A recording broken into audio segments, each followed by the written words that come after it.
ఏడాది పాకిస్తాన్ దుస్సాహసాన్ని కొడిగట్టింది. రెచ్చగొట్టే ధోరణిని మళ్లీ ప్రదర్శించింది. రాత్రి క్షిపణులు, ఆత్మాహుతి డ్రోన్లు, యుద్ధ విమానాలను మన దేశంపైకి ప్రయోగించింది. సరిహద్దు రాష్ట్రాలైన జమ్మూ కశ్మీర్, రాజస్థాన్, పంజాబ్లపైకి వాటినొదిలింది. జమ్మూ విమానాశ్రయంతో పాటు సరిహద్దుల్లోని పలు సైనిక కేంద్రాల్ని టార్గెట్ చేసింది. మన దేశంపై దాడికి ప్రయత్నించిన పాకిస్తాన్కి భారత్ చుక్కలు చూపించింది. పాక్ ప్రయత్నాలు సమర్థంగా తిప్పికొట్టింది. 8 డ్రోన్లను, 3 ఫైటర్ జెట్లను కూల్చేసింది. పాక్ పైలట్ ని భారత సైన్యం బందీగా పట్టుకుంది. పాక్ దుస్సాహసంపై జాతీయ భద్రతా సలహాదారు అజిత్ దోవల్ సమీక్షించారు. అనంతరం ఆయన పూర్తి వివరాల్ని ప్రధాని మోదీకి తెలియజేశారు. పాక్ దాడి తర్వాత ఫైసలాబాద్, సర్గోదాల్లోని అన్ని రక్షణ వ్యవస్థల్ని భారత్ ధ్వంసం చేసింది. వాస్తవానికి బుధవారం రాత్రి నుంచి దాడులకు ప్రయత్నిస్తున్న పాకిస్తాన్ క్షిపణులు, డ్రోన్లతో దాడి చేయడానికి 15 లక్ష్యాల్ని ఎంచుకుంది. దీన్ని ముందుగానే పసికట్టిన భారత్ ఇంటిగ్రేటెడ్ కౌంటర్ మానవరహిత ఎయిర్ క్రాఫ్ట్ వ్యవస్థతో విజయవంతంగా అడ్డుకుంది. పాకిస్తాన్లోని పలు ప్రాంతాల్లో గగనతల రక్షణకు సంబంధించిన రాడార్లను, వ్యవస్థలను భారత్ ఉదయం ధ్వంసం చేసింది. పాక్ రాజధాని నగరం ఇస్లామాబాద్లో సైరన్ల మోత మోగింది. అదే సమయంలో ప్రధానమంత్రి షెహబాజ్ షరీఫ్ కార్యాలయంలో సమావేశంలో ఉన్నారు. రాత్రి పాక్ మళ్లీ క్షిపణులు, డ్రోన్లను ప్రయోగించింది. జమ్మూ, ఉదంపూర్, అఖ్నూర్, పూంచ్, రాజస్థాన్లోని జైసల్మేర్, అదేవిధంగా పోఖ్రాన్, పంజాబ్లోని పఠాన్కోట్, జలంధర్ లక్ష్యంగా పాక్ ఈ డ్రోన్లను ప్రయోగించింది. సత్వారా, సాంబా, ఆర్ఎస్పురాల్లో క్షిపణి దాడులకు పాక్ ప్రయత్నించింది. పాక్ ఇండియాపై దాడికి ప్రయత్నిస్తే వాటిని తిప్పికొట్టడంతో పాటు ఏకంగా ఆ దేశంలోని ప్రధాన నగరాలపై భారత్ కౌంటర్ అటాక్ కి దిగింది. ఇస్లామాబాద్, లాహోర్, సియాల్కోట్, బహవల్పూర్, కరాచీ, పెషావర్ పై డ్రోన్లతో విరుచుకుపడింది. దీంతో ఈ నగరాలన్నీ బాంబుల మూతతో దద్దరిల్లాయి. ఏకంగా ఇస్లామాబాద్లోని పాక్ ప్రధాని నివాసం దగ్గర బాంబులేసింది. దీంతో పాక్ ప్రధాని షెహబాజ్ షరీఫ్ కుటుంబం నివాసం నుంచి విడిచి వెళ్లిపోయారు. అంతేకాదు పాకిస్తాన్ ఎయిర్ వార్నింగ్ సిస్టమ్ కూడా ధ్వంసం చేసింది. భారత్ ప్రధాన నగరాలపై మిస్సైళ్ల వర్షం కురిపించింది. దీంతో ఇస్లామాబాద్, లాహోర్, సియాల్కోట్, బహవల్పూర్, కరాచీ, పెషావర్లో అంధకారం అలుముకుంది. కరాచీలోని సీపోర్ట్ పైన దాడి చేసింది. కరాచీ పోర్ట్లో ఏకంగా 10 భారీ పేలుళ్లు సంభవించాయి. మరోవైపు పాకిస్తాన్కు అమెరికా క్లాస్ పీకింది. ఉద్రిక్తతలు తగ్గించాలని సూచించింది. దీంతో తోక ముడిచిన పాకిస్తాన్ వార్పై అధికారిక ప్రకటన చేసింది. తాము యుద్ధం కోరుకోవడం లేదని ప్రకటించింది. తమ దేశానికి చెందిన 2 F-17 ఫైటర్ జెట్లు కోల్పోయినట్లు ప్రకటన విడుదల చేసింది. కొందరు జవాన్లు ప్రాణాలు కోల్పోయారని తెలిపింది. జమ్మూ విమానాశ్రయం సహా పలు కీలక ప్రాంతాల వైపు డ్రోన్లొచ్చాయి. దీంతో ప్రజలంతా వెంటనే ఇళ్లల్లోకి వెళ్లిపోయారు. దుకాణాలు మూసివేశారు.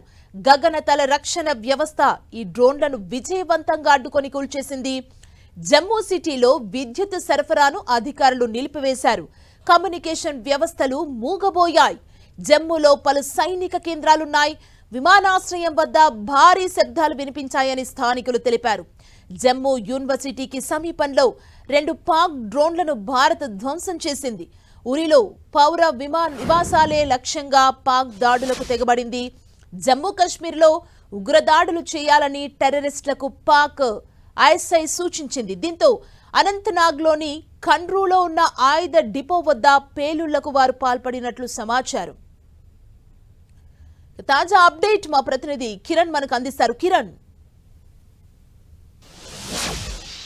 ఆర్మీ నిద్రలేని రాత్రులు గడిపించేలా చేసినట్టుగా మనం చెప్పాల్సి ఉంటుంది. సుమారుగా 12 గంటల పాటు జరిగిన ఆపరేషన్కి సంబంధించి కూడా చాలా పాకిస్తాన్లోని ప్రధాన నగరాలని టార్గెట్గా చేసుకొని భారత త్రివిధ దళాలకు సంబంధించి కూడా ముప్పెట దాడి చేసినట్టుగా మనం చెప్పుకోవాల్సి ఉంటుంది. ఇప్పటికే ఇటు పాకిస్తాన్లోని కేవలం పీఓకేతో పాటు ఎల్ఓసి సంబంధించిన ప్రాంతాలే కాకుండా కూడా పాకిస్తాన్లోని చాలా ప్రధాన నగరాలైన వాటిని కూడా భారత్ ఆర్మీ టార్గెట్ చేసినట్టుగా మనం చెప్పాల్సి ఉంటుంది. ఒకసారి మనం ఎక్కడైతే దాడులు చేసిందో ఆ వివరాలు కూడా తెలుసుకునే ప్రయత్నం చేద్దాం. సుమారుగా పాకిస్తాన్లోని పెషావర్తో పాటు లాహోర్, అదేవిధంగా హైదరాబాద్, కరాచీతో పాటు మరికొన్ని ప్రాంతాల్లో కూడా ఇటు డ్రోన్లతో విరుచుకుపడిన పరిస్థితి కనిపిస్తుంది. ఎప్పుడైతే నిన్న రాత్రి 8 గంటల ప్రాంతంలో జమ్మూ కాశ్మీర్ సంబంధించిన ఎయిర్ బేస్కి సంబంధించిన ప్రాంతంలో దాడికి తెగబడిన తర్వాత కూడా డ్రోన్లతో, మిసైళ్లతో ఇటు భారత్కు సంబంధించిన ఏదైతే వ్యవస్థ ఉంటుందో దీనికి సంబంధించి కూడా పూర్తిగా వాటి మీద దాడి చేసేందుకు ప్రయత్నం చేస్తే చాలా సమర్థవంతంగా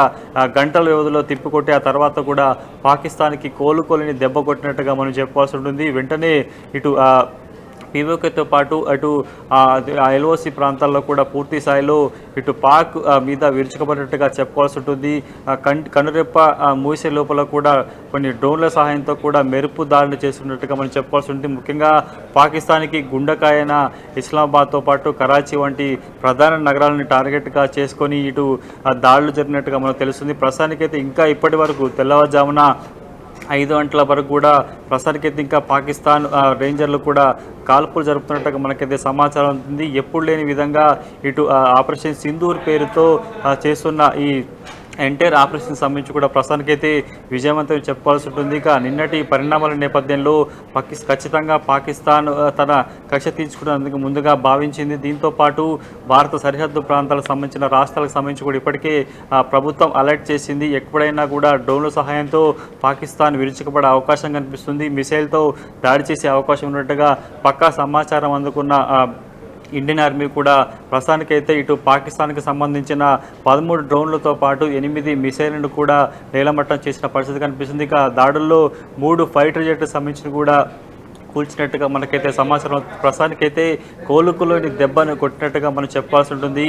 ఎప్పుడు లేని విధంగా భారత్కు తమ శక్తి సామర్థ్యాలను కూడా తెరిపించే ప్రయత్నం చేసినట్టుగా చెప్పుకోవాల్సి ఉంటుంది. సుమా, కిరణ్, అంటే ప్రెసెంట్ ఏం జరుగుతుంది అంటే మన అధికారులు ఏం చెబుతున్నారంటే ఎప్పుడు రెస్పాండ్ అయ్యే అవకాశం ఉంది ఈ అటాక్కి సంబంధించి వారు?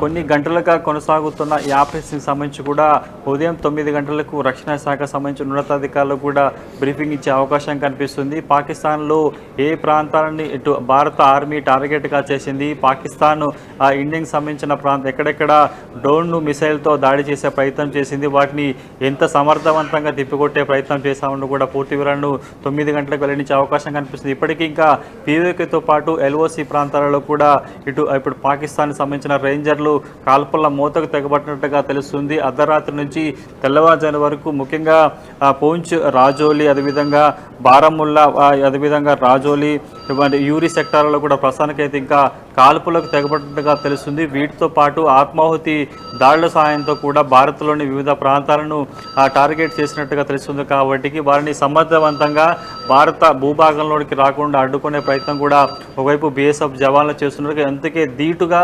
పాకిస్తాన్ ఇండియా సంబంధించిన బార్డర్లో కేవలం పీఓకేసి, ఎల్ఓసి ప్రాంతాల నుంచి టార్గెట్గా చేసుకొని దాడులు పాల్పడితే భారత్ మాత్రం పాకిస్తాన్కి సంబంధించి కూడా నలుదిక్కుల అష్టదిగ్బంధం చేసి ముప్పేట దాడి చేసినట్టుగా మనం చెప్పాల్సి ఉంది.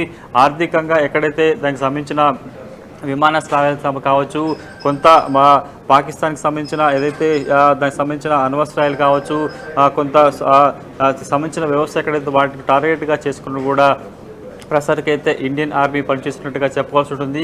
కరాచీలో ఎప్పుడు లేని విధంగా 1971 తర్వాత కూడా కరాచీ సీ పోర్ట్ మీద ఇటు మిసైల్ దాడి చేసినట్టుగా మనం చెప్పుకోవాల్సి ఉంటుంది. ఈ దాడిలో పెద్ద మొత్తంలో కూడా నష్టం జరిగినట్టుగా తెలుస్తుంది. 10 చోట్ల భారీ విధ్వంసాలకు పాల్పడి తెలుస్తుంది. 20 సంబంధించిన నౌకలు కూడా విధ్వంసమైనట్టుగా తెలుస్తుంది. కాబట్టి పూర్తి స్థాయిలో 1971లో కేవలం కరాచీలోని కొన్ని ప్రాంతాల్లో మాత్రమే భారత్ దాడి చేసింది. కానీ ఈసారి ఆ తరహా కాకుండా కూడా కోలుకొని లేని విధంగా సీపోర్ట్ అనేది ఇటు పాకిస్తాన్కి చాలా కీలకమైన ప్రాంతం కరాచీకి సంబంధించి. ఎందుకంటే భారత్లో ముంబై తరహా సంబంధించిన అక్కడ కూడా కొనసాగుతాయి. పాకిస్తాన్కి సంబంధించి కూడా కరాచీ అనేది ఆర్థిక రాజధానిగా కొనసాగుతుంది.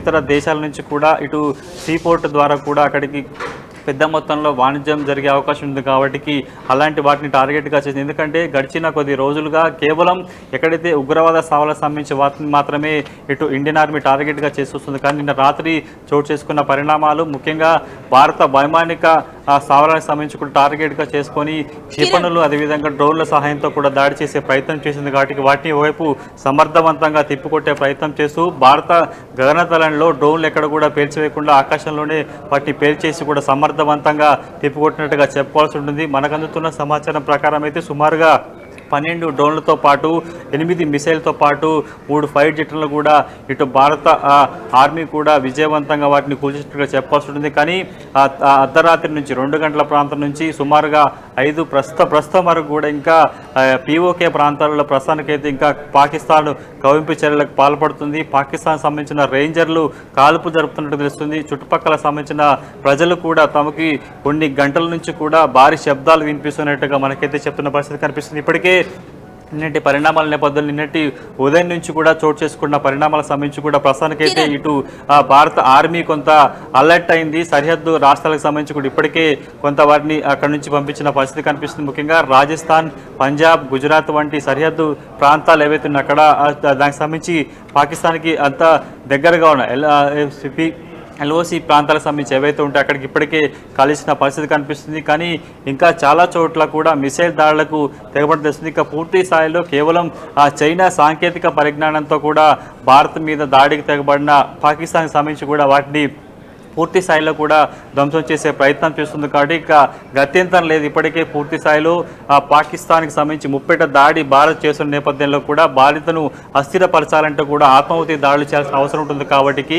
పెద్ద మొత్తంలో ఇటు కొంత పీఓకేతో పాటు ఎల్ఓసి ప్రాంతాల నుంచి కూడా మానవ ఆత్మాహుతి బాంబులను ఇండియాలోకి పంపించే ప్రయత్నం చేస్తున్నట్టు తెలుస్తున్న నేపథ్యంలో వారిని కూడా సమర్థవంతంగా బీఎస్ఎఫ్ జవాన్లు ఎదుర్కొన్న పరిస్థితి కనిపిస్తుంది. నిన్నటి అర్ధరాత్రి నుంచి కూడా పెద్ద మొత్తంలో చొరబాటుదారులకు కూడా అడ్డుకునే ప్రయత్నం చేస్తూ వైపు పాకిస్తాన్ మీద ఇండియన్ ఆర్మీ అటు వీరోచిత పోరాటం చేస్తుంది, ముప్పేట దాడి చేస్తున్న నేపథ్యంలో పాకిస్తాన్కి సంబంధించిన బలూచిస్తాన్ ఎక్కడైతే రెవల్యూషన్ ఆర్మీ ఉందో అక్కడ స్వతంత్రం కావాలని కోరుకుంటుంది, స్వతంత్రంగా ఆధిపత్యం కోరుకునే నేపథ్యంలో కూడా పక్కలో బలెన్లాగా పాకిస్తాన్ మీద దాడులు పాల్పడుతున్న నేపథ్యంలో ఒకవైపు భారత్ ఇప్పటికే 6 ప్రధాన నగరాలకు సంబంధించి కూడా టార్గెట్గా చేసింది. చాలా ప్రాంతాలని ముఖ్యంగా పాకిస్తాన్కి సంబంధించిన ఆయుధ స్థావరాలను కూడా టార్గెట్గా చేసుకొని డ్రోన్ దాడికి పాల్పడుతుంది. కాబట్టి నిన్న రాత్రంతా కూడా పాకిస్తాన్లోని ప్రధాన నగరాలు కూడా ప్రస్తుతానికైతే అంధకారం చిక్కున్న పరిస్థితి కనిపిస్తుంది. కాబట్టి ఎంత మొత్తంలో నష్టం జరిగింది, పాకిస్తాన్ ఏం కోల్పోయింది కూడా సమాచారం రావాల్సి ఉంది. 9 గంటలకు నిన్న రాత్రి నుంచి చోటు చేసుకున్న ఎంటైర్ ఆపరేషన్ సంబంధించి కూడా మరికొన్ని గంటల్లో ఇండియన్ ఆర్మీ సంబంధించిన హైయర్ ఆఫీసర్స్ కూడా మీడియా బ్రీఫింగ్ ఇచ్చే అవకాశం కనిపిస్తుంది. ప్రస్తుతానికైతే ఎల్ఓ ప్రాంతాల్లో కూడా ప్రస్తుతానికైతే కాల్పుల మూత కొనసాగుతుంది. వాటిని కూడా భారత ఆర్మీ బీఎస్ఎఫ్ జవాన్లు కూడా పూర్తి స్థాయిలో సమర్థవంతంగా తిప్పే ప్రయత్నం కూడా చేసినట్టుగా తెలుస్తుంది. సుమా.